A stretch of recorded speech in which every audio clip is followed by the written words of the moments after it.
Good evening, good evening. How's everybody doing today? I hope you're having an awesome day today. Kids, I hope you had a great day in school. This is Charlie Newton here again for your free Splash art class live on Facebook. I'm so glad to be here. Splash is a free art school for kids, especially kids who would not normally be able to pay for art classes. So we want to give you some quality classes here for free. And kids age 4 to 94, you are all welcome. Well, today we're going to do some drawings, maybe 2 or 3 drawings.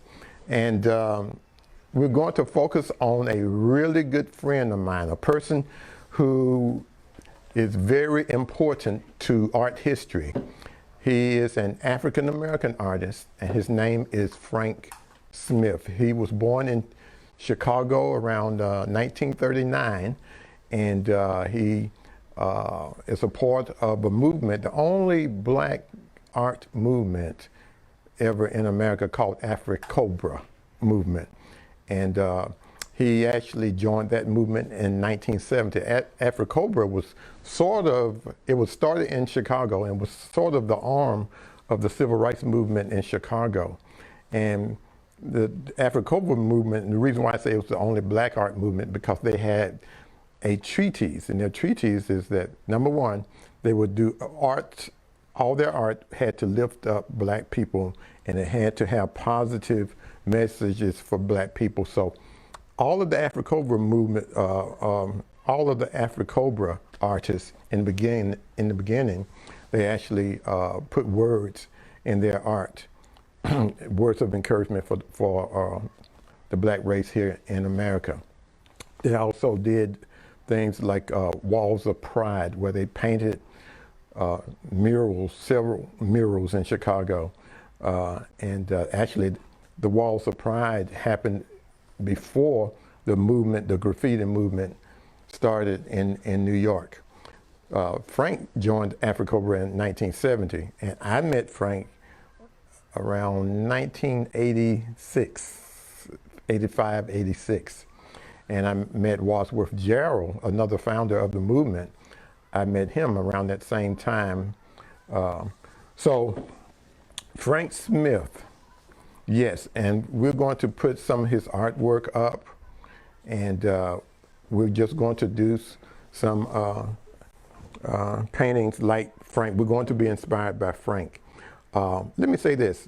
So Frank's work, what he did is he took the canvas off of the stretcher and he began to sew his drawings. Instead of drawing on the canvas, he used stitch to draw on canvas. And I've sat in his studio and watched him go through this process. He would spend hours and hours sewing. His parents were jazz musicians, and so his work, though relating to quilt making, as far as the sewing goes, he's really an abstract artist using African motifs.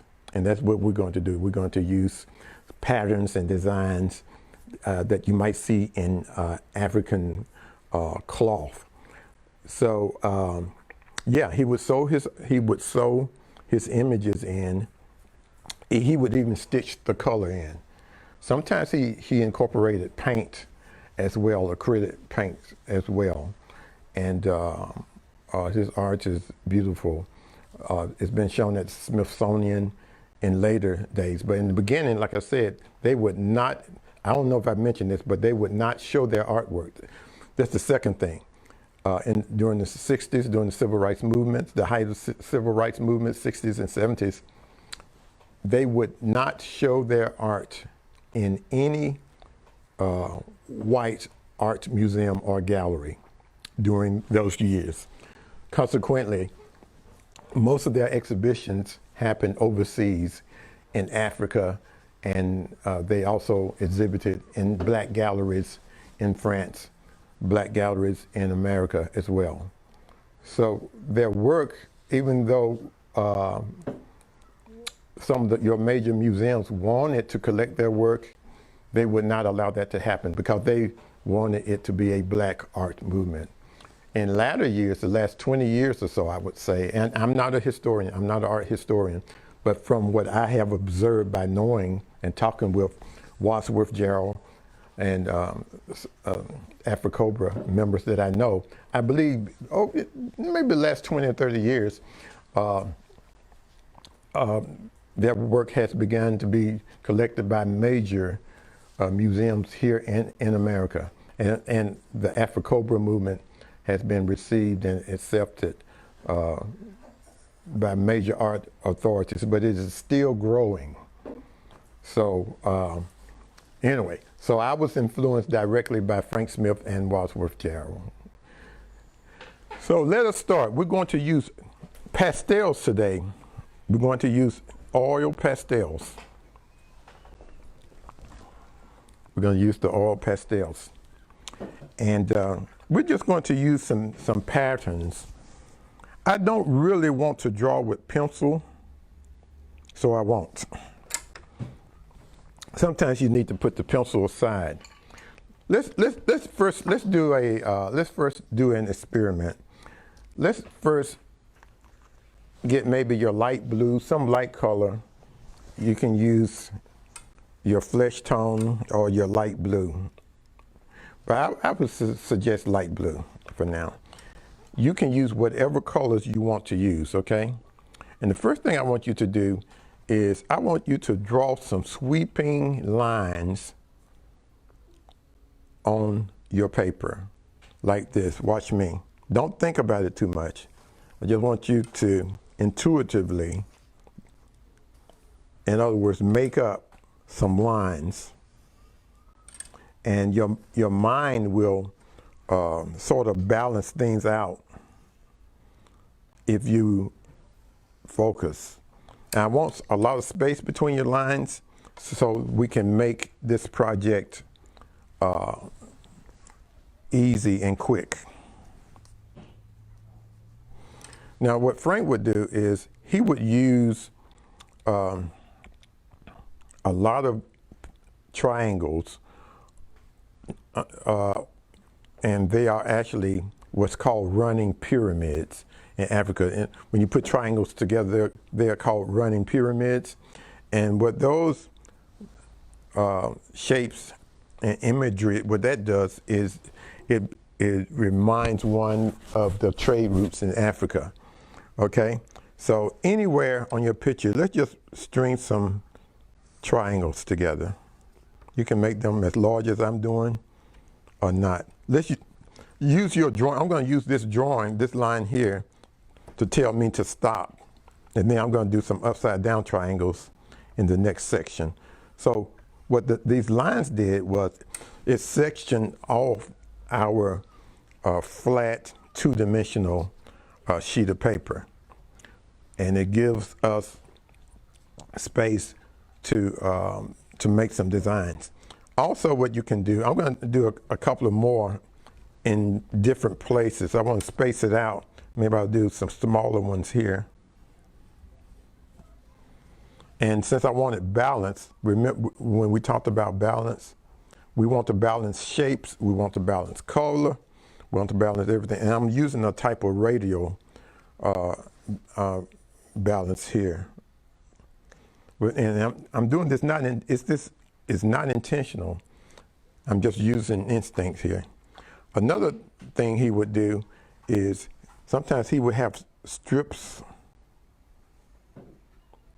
of material, and he would put those strips in his paintings. So as I mirror this line here and that line, I'm thinking about strips of cloth. And so I can place different colors in here if I want to. I'm going to do a few down here. I'll make them a little wider.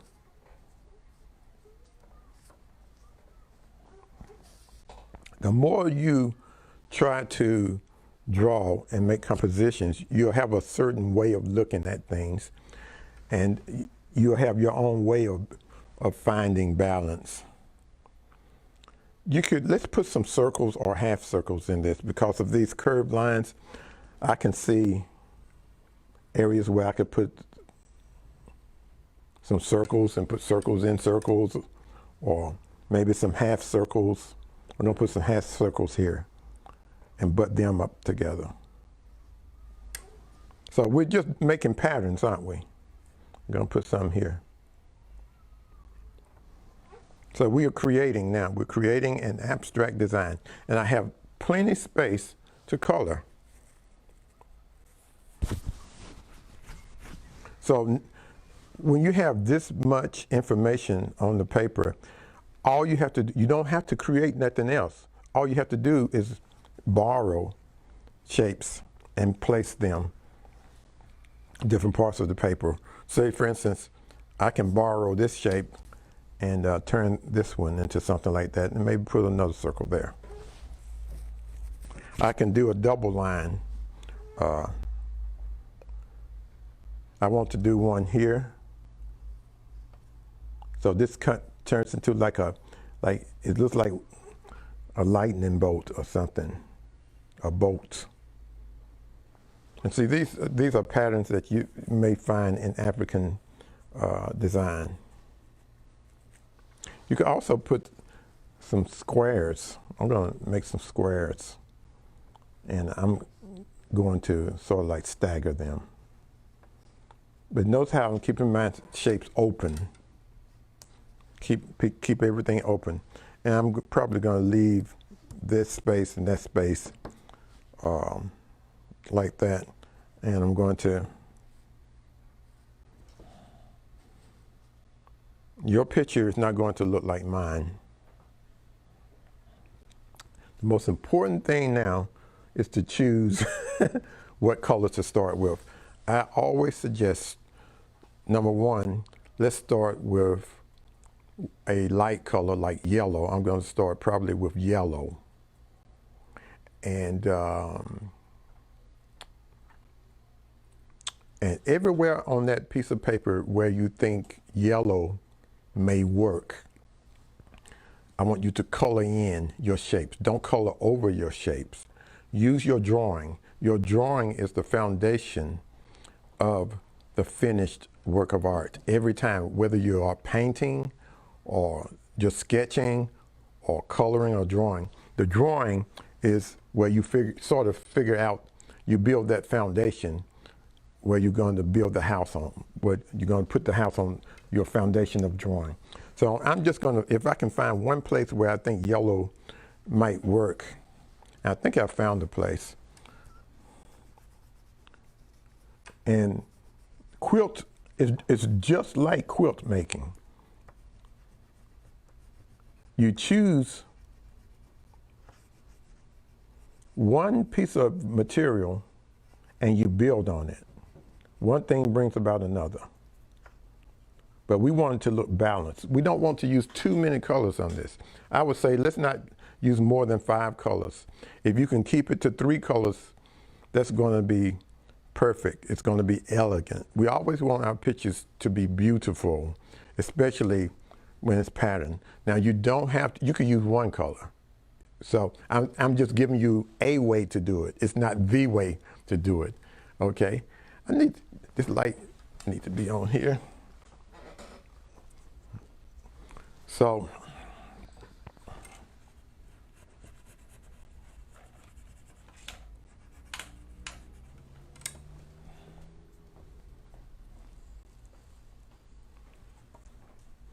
everywhere on your picture where you want yellow, decide where that yellow is going to go. Now I don't want yellow butted up against yellow. Okay, it's going to kind of weaken it. So this is how you find the balance in terms of color.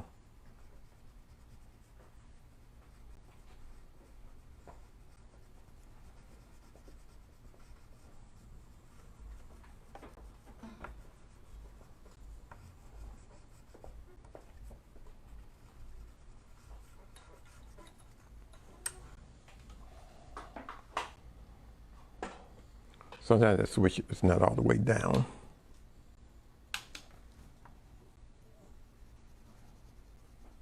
Now you have to be careful that your colors don't blend too much. This yellow and the blue, you have to keep your hand off the paper. We're using pastels. We're not using chalk pastel, this is oil pastel. Now the way you blend these, I don't want you to blend these, but if you was going to blend them, you would use an eraser. And my pencils don't have erasers on it. I do have art gum, but I don't want to start trying to blend this, okay? So you use these sort of like crayons. And you kind of move it around. Don't press down too hard because they will break.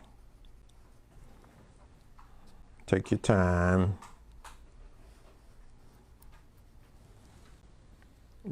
Sometimes the pastels will start getting dirty. Like I have some blue on here, I can just wipe it off with my fingers or with a piece of paper towel or something.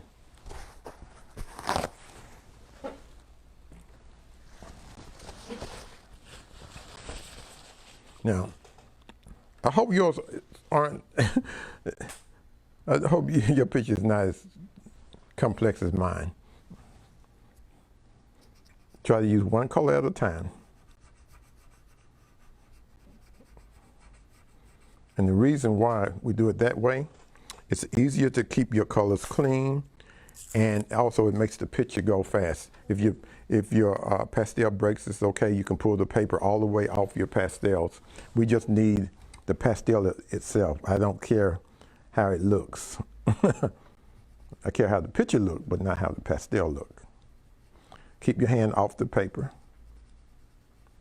Now I'm holding the paper with this hand so that it don't move with my fingertips. Now I could have drawn this pattern with a pencil, but I just didn't want to.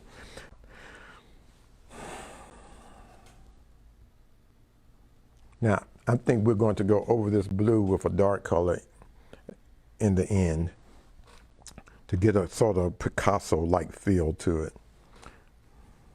So everywhere you think you want your yellow, place it. Now that don't mean you're done with the yellow once you finish, but you won't have so much yellow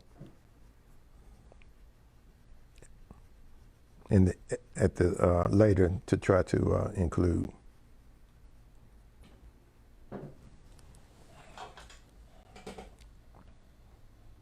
Since I made that lightning bolt yellow and it has a white background, I think I'll just make this one, do this one the same way.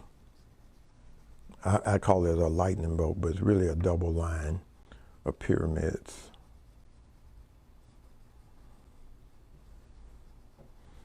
I may end up using some red, black, and green in this too. Oops, I'm sorry.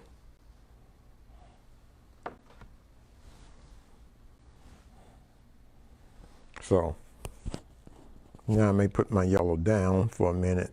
I will. I'm going to put it here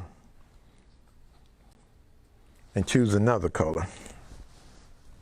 I do like orange. So I'll go to orange. And I need to clean my orange, see how dirty it is. So I'm going to clean it.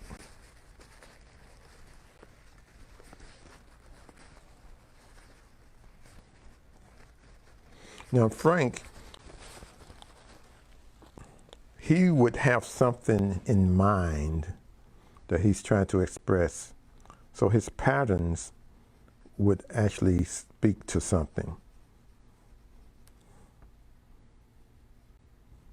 For instance, this pattern here that I started, this pattern here with these lines and then with these running pyramids and this one here, every time I see that, I think about a serpent.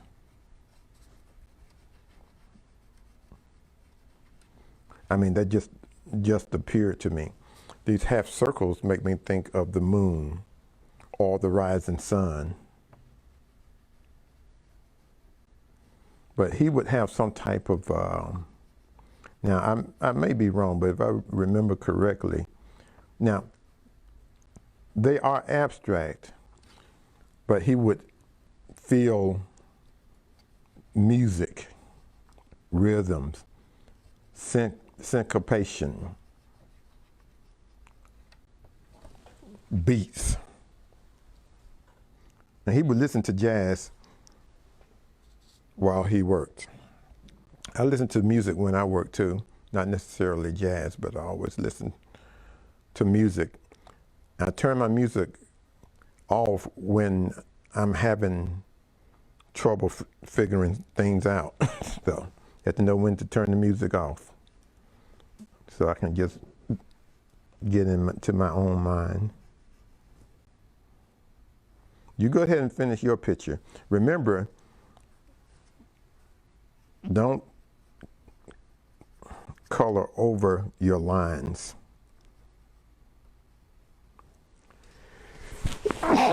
Excuse me.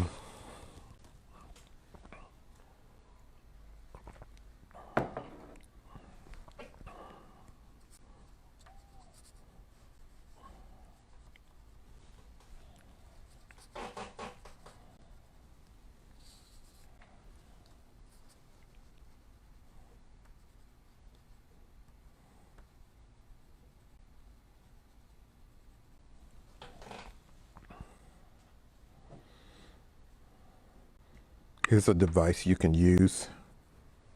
I'm gonna put orange here.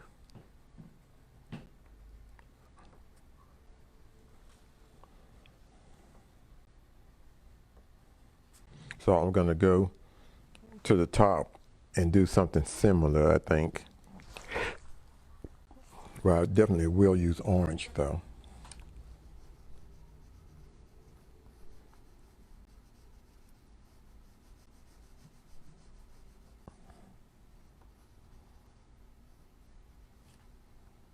So I'm not necessarily thinking about jazz now. I'm just thinking about color and pattern. So the way I'm doing this is almost like pure abstraction.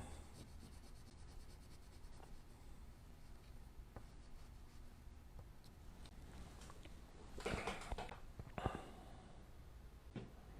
going to put the orange down for a minute and find another color. I can see where I may use black. I can see where I may use white. I'm going to fill this in a little bit more. Make sure your picture looks the way you want it to.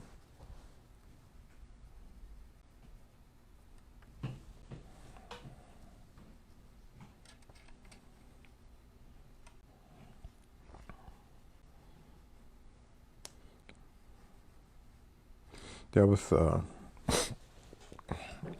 painting that was auctioned recently. I was looking at a Sotheby's auction this morning, I think it was. Yeah, this morning. And what's the artist's name, Ayanta? The German? Well, no, I don't. No, I wasn't talking about him.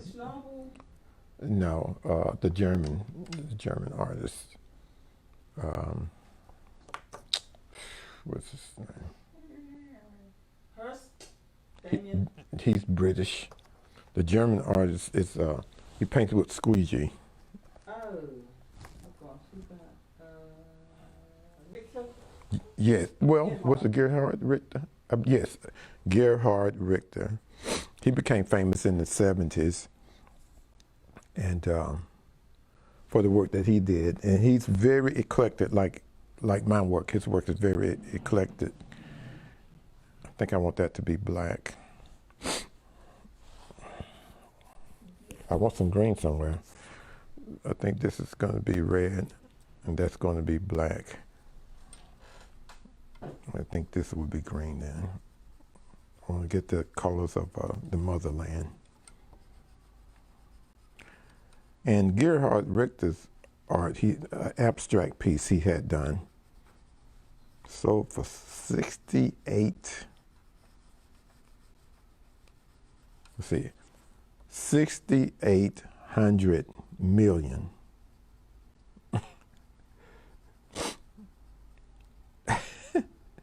Not $1 million, but $6,800 million. The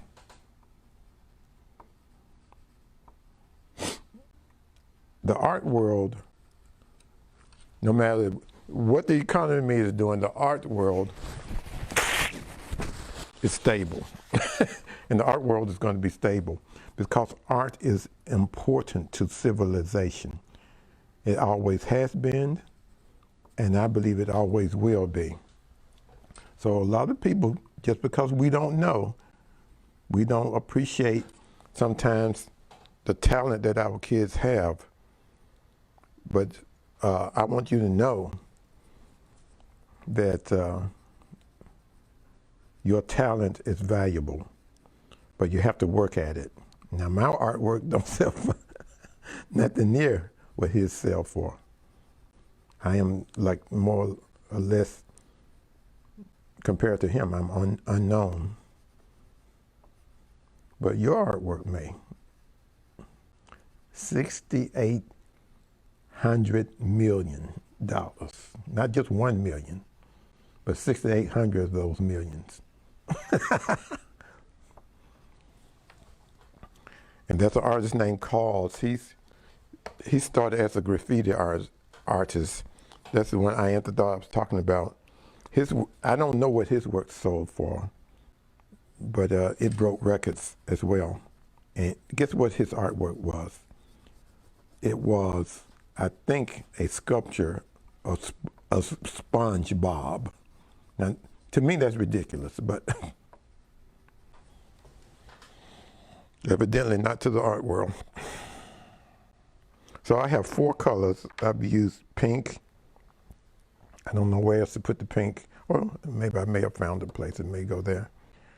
Green. I want to use red, so I'm going to go ahead and get red now.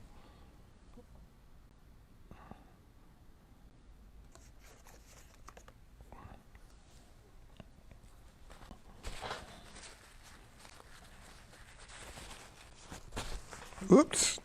Let's see if I can get that without knocking over stuff.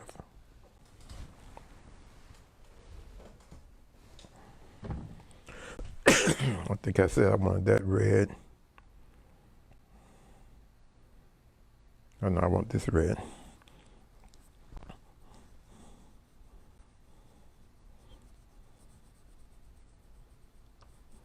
My personal artwork is sort of, well, it's radical.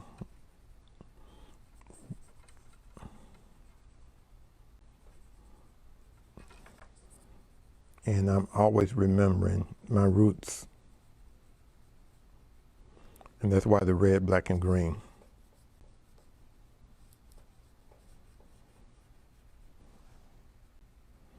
Now, Frank did not, he may have used red, black, and green, but he didn't use that as a theme.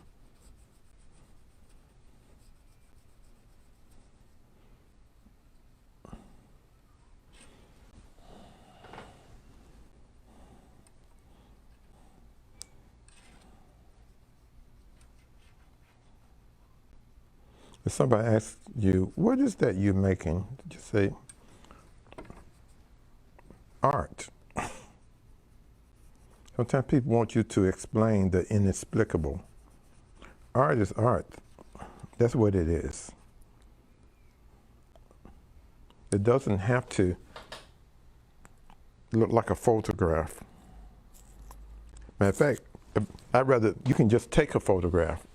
If you want something to look like a photograph, just get out your camera and take a photograph. It's faster and it will look like a photograph. But art is an expression of who you are inside.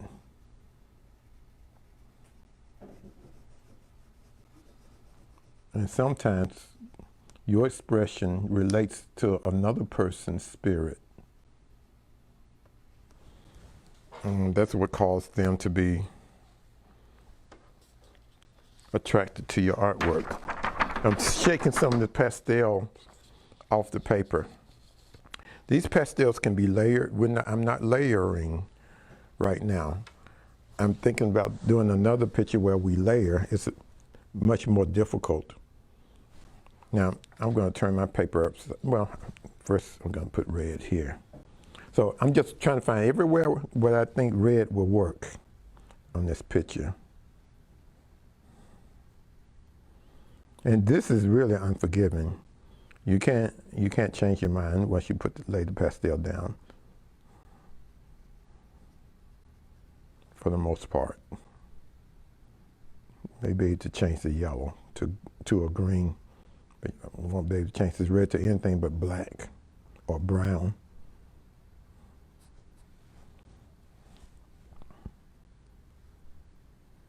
So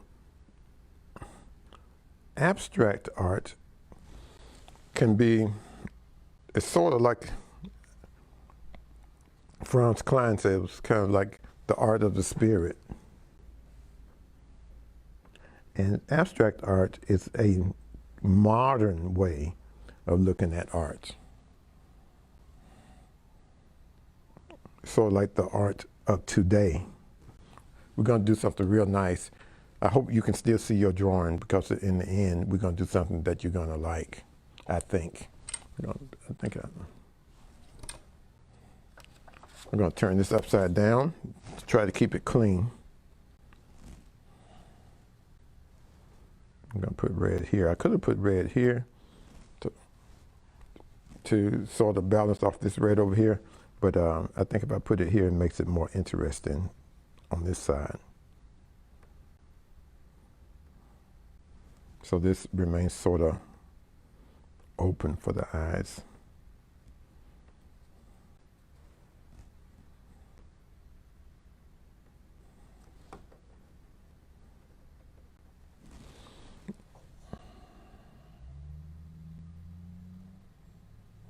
So you really have to think, don't you?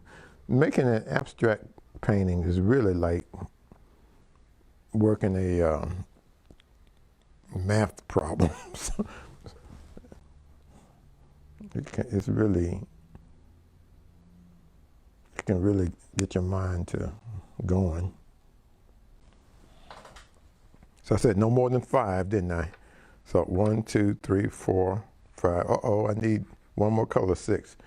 So I'm going to say 6 with black, because I want to use black. So I'm at my color limit, so now I have to figure out where to put everything, where to place it, because you can use white. We don't think of, really, black and white is not a color, it's a tint and a shade. So we don't usually think of black. Put 6 colors of blue. Well, you don't count the blue? What blue? The outline. Oh no, I'm not counting the blue. I count the blue. The blue is just an outline that we're going to cover.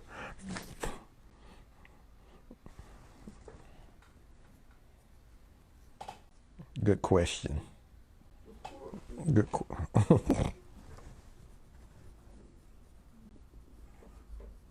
So the blue is what we did the sketch with.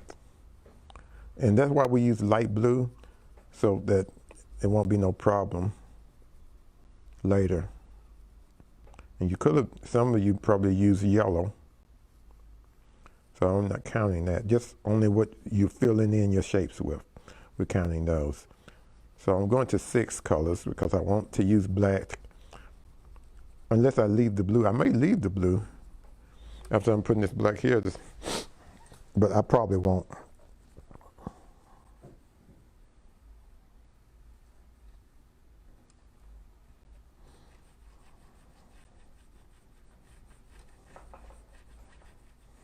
So Afro-Cobra, I believe, now they can speak for themselves better than I can, but when I looked at their artwork, they were really proud of where they came from.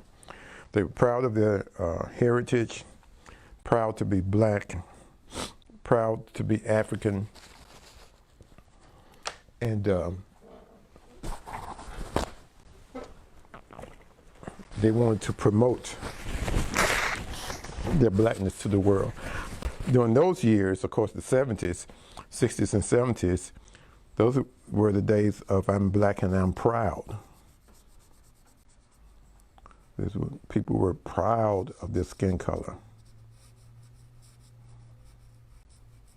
And beautiful. Black is beautiful. Also, those were the days of the Black Power movement.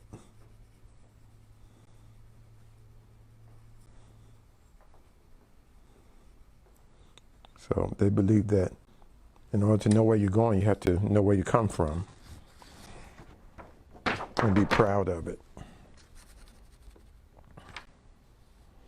You have to be real careful when you start using black. Normally, you guys know I say use black last, but I couldn't help myself. I wanted to put black there. I'm getting close to being finished, but I'm turning the paper, trying to keep it clean.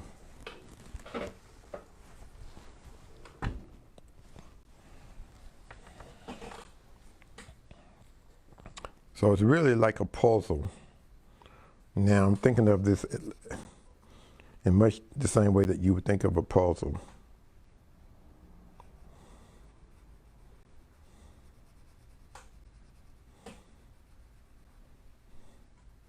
Now I have a certain process that I've been following that I can break. If I break that process, it will make this a little bit more interesting. But the break in the process, or the system, I'll say the system I've been using. When I break this system, it won't be so obvious. But it's something that I know. That, hey, I've changed up the way, the system, when I say system, I mean the way that I'm approaching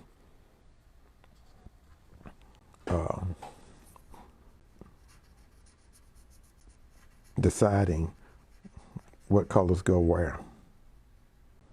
And that makes it more interesting. It's like music.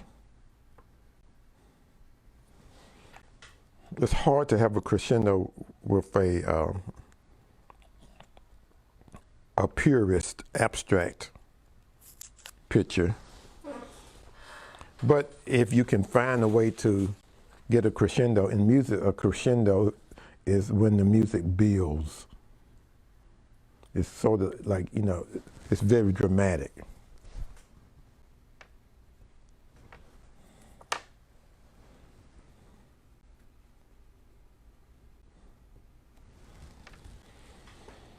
Okay.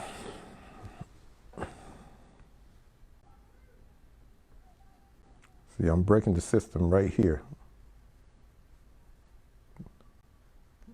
There's time to say, okay, I need to break this system and take a chance and see if that works.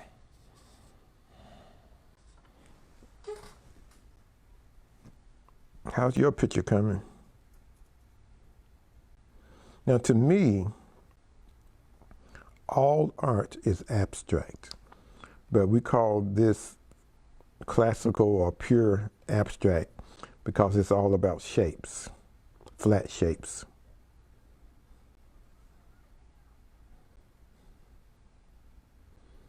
It's not quite minimalism, I don't think, because I have too many shapes on here for this to be a minimalist painting.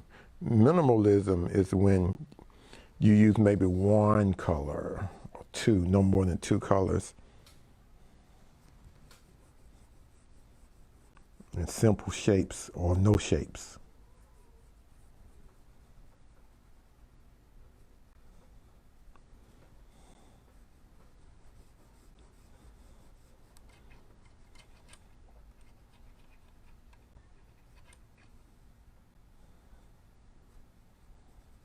I'm actually a figure painter. So my approach to everything is the same way I approach painting a figure. So even when I try to do pure abstraction, I end up making work that's sort of literal. When you look at it, it becomes a little bit poetic or something. It's really probably too literal.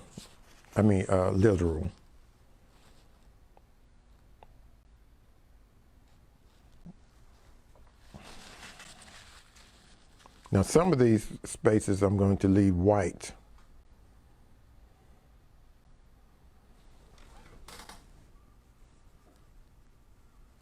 Now if you start painting close to black, use the blue line or the yellow line from your sketch to keep your pastel off of the black. Keep it off the black.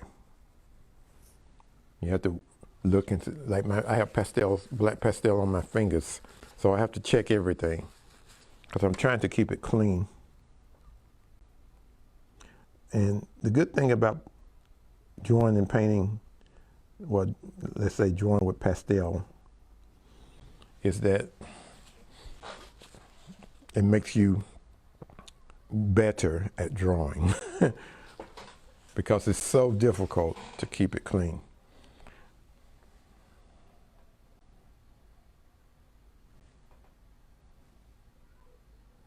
Now this is a place here where the right color needs to be here and here and here. I think I know what I'm going to do here. Well, no, I don't.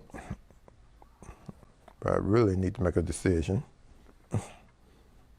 Okay, I'm going to let this line continue and morph. Going back to the yellow.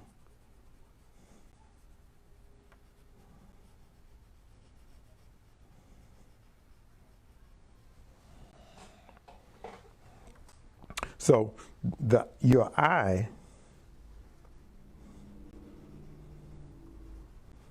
will tell you if the picture works.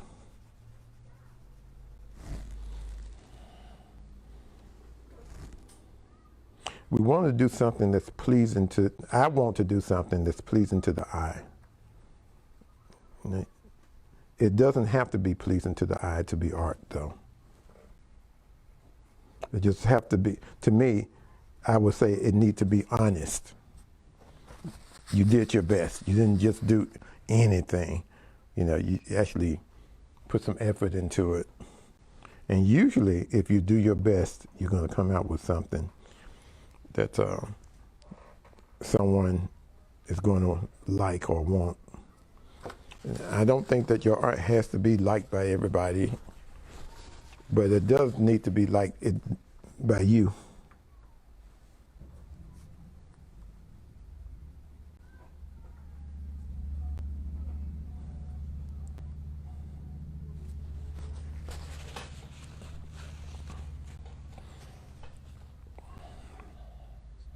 I need a good color for this area.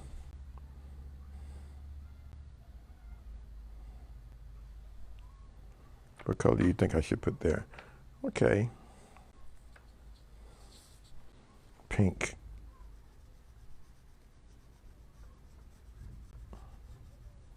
I'm going to turn this upside down.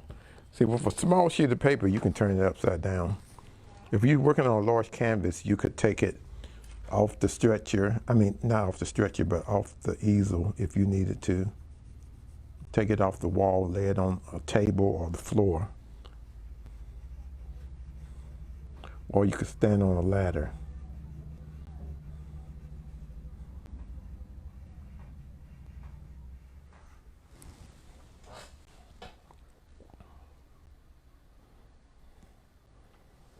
Now, we're almost getting to the part where I really want you guys to, I'm going to do something with this picture, give you a little technique. I don't actually want to do it on my picture, but I'm going to do it anyway. I don't think my picture needs this technique, but I'm going to do it for you guys because it's an awesome technique that you can use.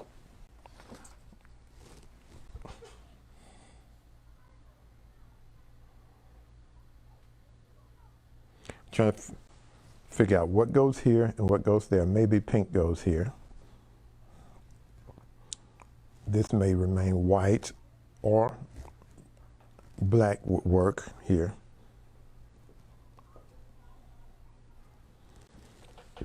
I think I'm going to leave these white, but green would work in these areas too. The reason why I want to leave some areas white so that this flat picture can open up. So the picture is 2D, and this S curve here is guiding the eye around and through this painting. I have several S curves. This is almost like, if you know a yin-yang sign, it's like that. You get that feel with this S curve. I have plenty of S curves here. I did that automatically. I wasn't thinking about it. It wasn't intentional. So I need to figure out which areas to leave white. You know, I don't like the white there. I like it here better. So I guess I'll color this in. Okay. But what color? I'm going to color this in with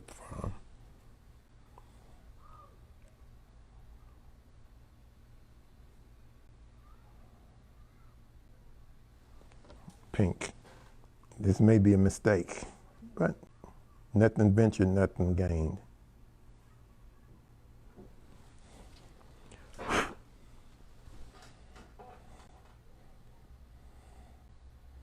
I do want to use pink somewhere else on this side. I guess I'm almost forced to use it here. You see my thinking process? It's like working out a problem. I'm trying to problem solve. Every drawing is problem solving.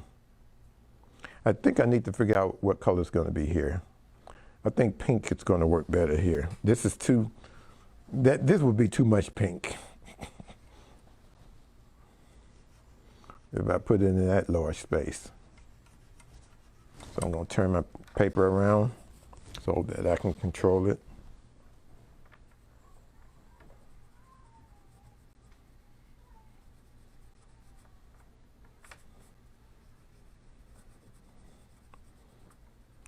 So we're getting ready for the coup de grace.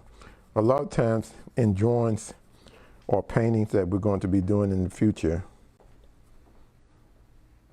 especially the ones that take some time, we're going to talk about coup de grace.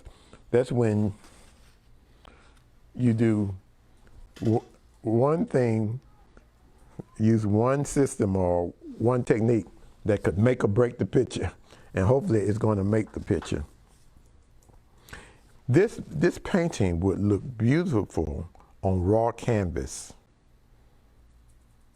on just raw canvas. I don't know if you know what raw canvas looks like, but I may save this idea and put it in a painting. I can see this on raw canvas as part of the background or whatever. Thin paint, maybe in acrylics. Okay, now what color goes here? I need to either leave this white. I'm going to leave that white. Just too broad of a space to play around with, and so I'm going to color this in black.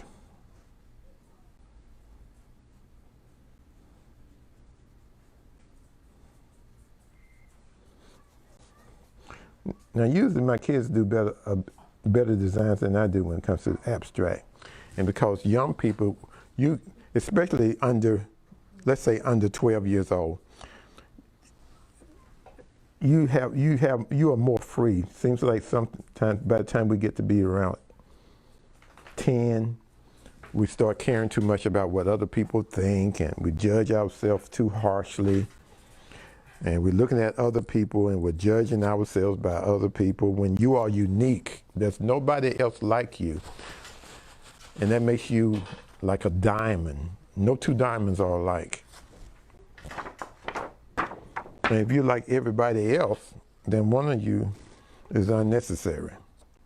So this is what I want you to do with your picture, because I can just kind of guess what your pictures look like. You're going to get the black pastels. You're going to be very careful to not put fingerprints on your paper. You can actually get another sheet of paper to hold your paper down.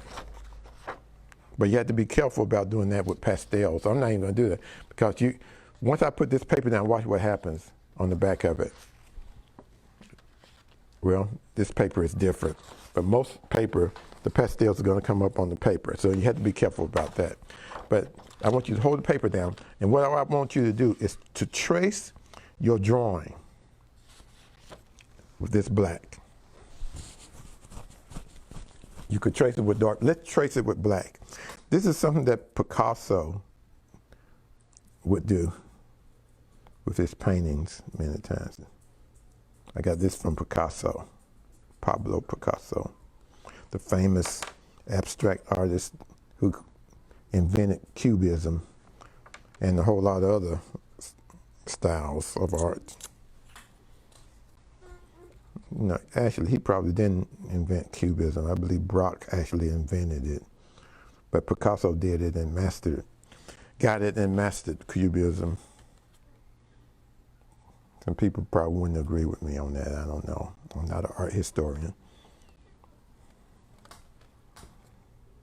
But I think he got that from Braque. So I'm tracing my blue lines.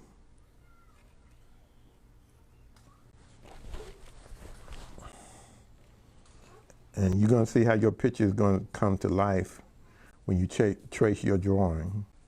Because a lot of times, I know, young kids, you're going to lose your drawing. Now we want to get it back. Let's get the drawing back. And I'm pressing down so hard, I'm breaking my pastels. So you try not to press down too hard.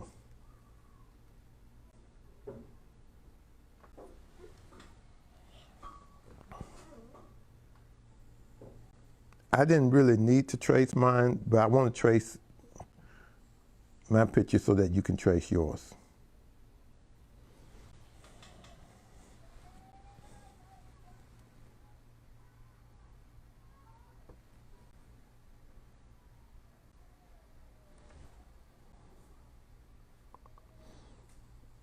And you can really see the drawing. And it may clean up some of the edges too. Even trace around the black. Everywhere you drew, trace.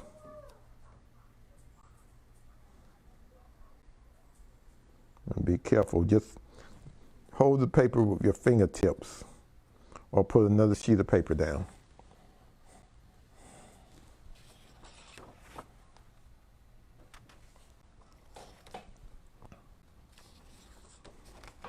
So that the paper don't move. I had to get my hand out of the way so I can see what I'm doing.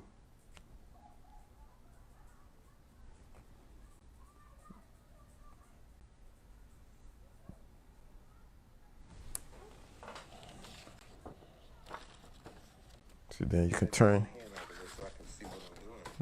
the paper upside down.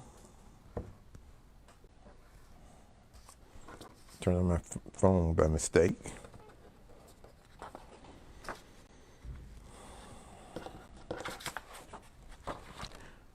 I want Splash Kids. Could you text me your drawings? I want to see what you did.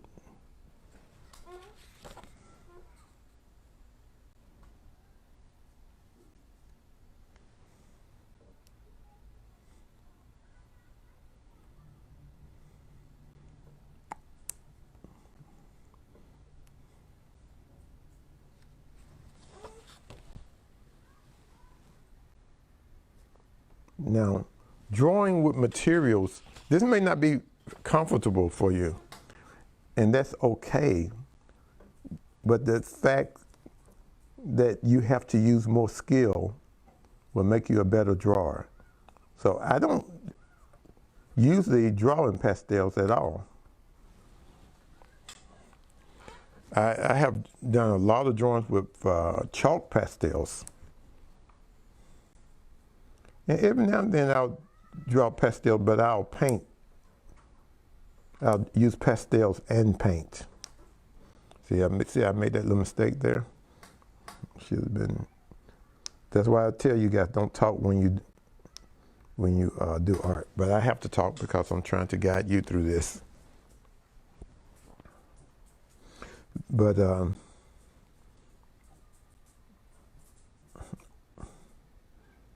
like to use pastels and watercolors together. But I rarely do flat abstract pictures. Every now and then I do it just for fun, to experiment,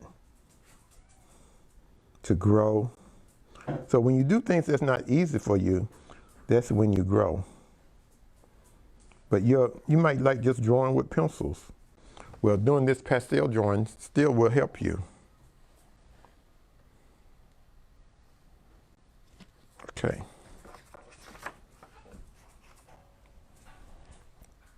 So these black chalk lines, what it does, it cleans up the pastel lines. And when you are finished, what you can do is you can write your name with a pencil in the corner. So you can see the pencil mark over the pastels. So what we've been doing is we did a drawing influenced by the artist Frank Smith, a friend of mine. I'm proud to say that he's a friend of mine because I learned a lot from him. My art and his art, they're nothing alike. But you can learn from anybody, and you can learn from everybody, especially an artist. So for the young artist, I would say you need to practice as many different styles as you can. And sooner or later, you'll come into your own style. Don't be afraid of mediums. Learn every medium. You won't be an expert in everything, but in something, you'll be really good at it. My drawing in pastels will help me with my painting. It'll help me with my sculpture. It'll help me with my drawing in pencils, because I have to use a certain amount of control to try to complete the drawing. So when you're messing up, you're going to mess up a lot in the beginning with pastels, but that's how you learn. We learn from mistakes. We learn from mistakes. And sometimes we make mistakes that are good, no problem. Like, for instance, I made this, you don't have to see this, but I'm going to fix my mistake just by turning that into a line. A little mistake that I made. You also learn by studying the work of other artists. And if you have the opportunity to talk to an artist that's exhibiting, showing their artwork all over the world or whatever, what have you, get a chance to meet a professional artist, that's how you grow. Learn from them, ask them questions, take classes from them, hang around them. And I'm really talking to my little young artist friends now. A lot of times your friends, they can't understand what you're feeling and what you're going through. But what we do as artists, we put all our feelings and our anxieties, our desires, our dreams, our hopes, everything, we put that into our art. And you have to be an artist to understand an artist. If you're not an artist, you're not going to understand an artist. And an artist must make art in order to be happy. If a person, I don't care if a person is 4 or 94, if they have art ability and they're not making art, they are unhappy people. And they're going to be hard to deal with and hard to live with. And so I want to encourage parents to encourage your children with their art. We love the children's art. I learned from artists, and I'm telling you, it's been a joy to be here with you today, and I hope you had fun with what we did today. And until next time, remember, art is for everyone. Bye-bye.